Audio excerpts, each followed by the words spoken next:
എൻ്റെ പേര് ലക്ഷ്മി കുണ്ടൂർന്ന് വരുന്നു.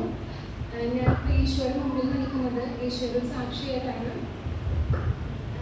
കഴിഞ്ഞ ഒക്ടോബറിൽ ഞാൻ ജർമ്മൻ ടെസ്റ്റിന് പ്രിപ്പറേഷൻ ചെയ്യായിരുന്നു. കഴിഞ്ഞ ഒക്ടോബറിൽ ഞാൻ 3 മൊഡ്യൂൾസ് എക്സാം എഴുതിയിട്ടുണ്ടായിരുന്നു. പക്ഷെ അതിൽ എനിക്ക് 2 മൊഡ്യൂൾസ് കിട്ടിയുള്ളൂ. അതിനുശേഷം വീണ്ടും ഞാൻ ഡിസംബറിൽ എഴുതാത്ത ഒരു മൊഡ്യൂൾ എക്സാം എഴുതി.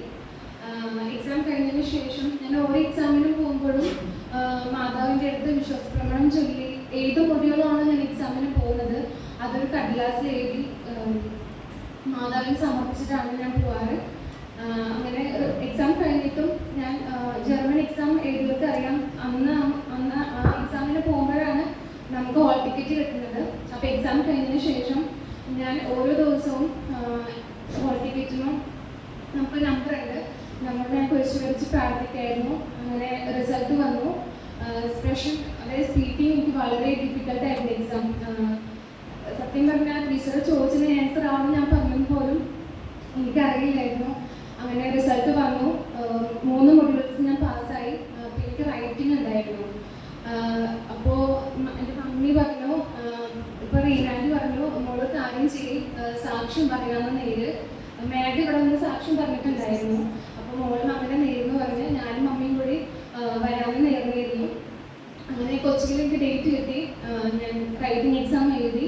പക്ഷെ എനിക്ക് റൈറ്റിംഗ് എക്സാം വളരെ ഡിഫിക്കൽട്ടായിരുന്നു. ഞാൻ ഫ്രണ്ട്സ് എന്നോട് പറഞ്ഞു എനിക്ക് വളരെ ഡിഫിക്കൽട്ടായിരുന്നു, ദി ക്വസ്റ്റ്യൻ പോലും എനിക്ക് മനസ്സിലായിട്ടില്ലെന്ന് ഞാൻ പറഞ്ഞു. അപ്പോൾ ഫ്രണ്ട്സെല്ലാം പറഞ്ഞു നമുക്ക് വേറെ സ്ഥലത്തും കൂടി എക്സാമിന് ഡേറ്റ് എടുക്കാം. അങ്ങനെ ഞങ്ങൾ മുംബൈയിൽ ഡേറ്റ് എടുത്തു. അപ്പോൾ ഇതിൻ്റെ റിസൾട്ട് വന്നിട്ടില്ല. മുംബൈയിൽ പോയി ഞങ്ങൾ എക്സാം എഴുതി. ഇതേപോലെ തന്നെ എക്സാം കഴിഞ്ഞിട്ട് ഞാൻ മാതാവിന് ഓരോ ദിവസം വിശ്വാസപ്രമാണം ചെയ്തി. ഞാൻ ഹോൾ ടിക്കറ്റ് നമ്പറിനോ കുരിശ് വരച്ച് പ്രാർത്ഥിക്കുകയായിരുന്നു. അങ്ങനെ കൊച്ചിയിലത്തെ ഫസ്റ്റ് മുംബൈയിലത്തെ റിസൾട്ട് വന്നു. നല്ല മാർക്കോടെ ഞാൻ പാസ്സായി. അതിനുശേഷം കൊച്ചിയിലത്തെ റിസൾട്ട് വന്നു. എനിക്ക് തോന്നുന്നു 1 വീക്കിന് ശേഷം കൊച്ചിയിലത്തെ റിസൾട്ട് വന്നു. അതിൽ ഞാൻ പാസ്സായി. അങ്ങനെ നിലവിലിപ്പോൾ ഞാൻ 4 മൊഡ്യൂൾസും ക്ലിയർ ചെയ്തു. ഇനി അടുത്ത പോകാനുള്ള കാര്യങ്ങൾ നോക്കിക്കൊണ്ടിരിക്കുകയാണ്. ബുദ്ധിമുട്ടുകളുണ്ട്, പക്ഷേ എൻ്റെ ഈശോയും മാതാവിനെ കാത്തുകൊള്ളുമെന്ന് ഞാൻ ഉറച്ചു വിശ്വസിക്കുന്നു. ഒരിക്കലും മാതാവ് നമ്മളെ കൈവിടില്ല, ഉറപ്പാണത്. Thank you Jesus, thank you. ഇന്ന് നമ്മൾ മധ്യസ്ഥ പ്രാർത്ഥന നടത്തിയതുപോലെ പരിശുദ്ധ കുർബാനയിൽ നമ്മളെല്ലാവരും ചേർന്ന് ഈ കൊച്ചിന് വേണ്ടി ഒത്തിരി നാൾ നമ്മൾ പ്രാർത്ഥിച്ചതിൽ ഒരു നല്ലൊരു അനുഗ്രഹമാണ് ഗദയിൽ മാതാവ് വഴി ഈശോ ഈ കൊച്ചിന് അനുഗ്രഹം നൽകിയത്. ഇതുപോലുള്ള ഒരുപാട് മക്കളുണ്ട് എന്ന് നമ്മൾ പ്രാർത്ഥിച്ചു. ഇതുപോലെ തന്നെ നിങ്ങൾക്കും കർത്താവ് തരും. ഇവരുടെ പോക്കിന്റെ പേപ്പേഴ്സ് എല്ലാം ശരിയായി പോകുവാൻ എല്ലാവരും കരമുയർത്തി സൂചിക്കുകയും ഈ ദമ്പതികൾക്ക്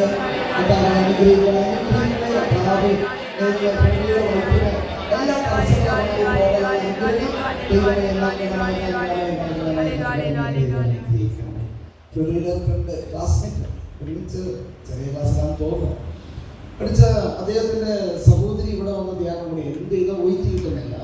കൊണ്ടൂർ താണിശ്ശേരി പള്ളിയാണ് ഇവിടെ ഒരു ധ്യാനം കൊണ്ട് ഉടനെ കിട്ടി. ഇപ്പൊ അയർലാൻഡിൽ എത്രയോ നാളായിട്ട് കഴിഞ്ഞ വർഷം 1 വർഷമാകും അയർലാൻഡിൽ പോയിട്ട്. ദൈവത്തിന് നന്ദി പറഞ്ഞേ. ഒരു നന്ദി കൂടി പറയണം. എന്തിനാണെന്നറിയാമോ? ദൈവത്തിന് തന്നെ സാധാരണ മക്കള് അനുഗ്രഹം കിട്ടും, തിരിഞ്ഞു നോക്കാറില്ല. ഹല്ലേലൂയ. ഇപ്പൊ പുത്തമ്പേലിക്കരയെന്ന് വന്ന മക്കളില്ലാതെ വന്ന ഒരു ഭാര്യ ഭർത്താവുണ്ട്. അവരോട് പറഞ്ഞു എവിടെയാണ് പുത്തമ്പേലിക്കര കുരിശിക്കൽ പള്ളിയുടെ ഹസ്ബൻഡ് എന്നിട്ട് പറഞ്ഞു, വർഷങ്ങൾക്ക് മുമ്പ് പറഞ്ഞു ഒരു കാറ് പറഞ്ഞൊരു മകനെ കിട്ടും, അതോടൊപ്പം തന്നെ നല്ലൊരു വെളുത്ത കൊച്ചിനെ കിട്ടും. കഴിഞ്ഞ ഏകദിനത്തിലൂടെ കൊണ്ടുവന്ന് സാക്ഷ്യം പറഞ്ഞു. കളർ എത്ര വയസ്സായി പോനെ? 5 വയസ്സ്. ഇളയവനോ 3 വയസ്സ്. ഹല്ലേലൂയ. ആ 3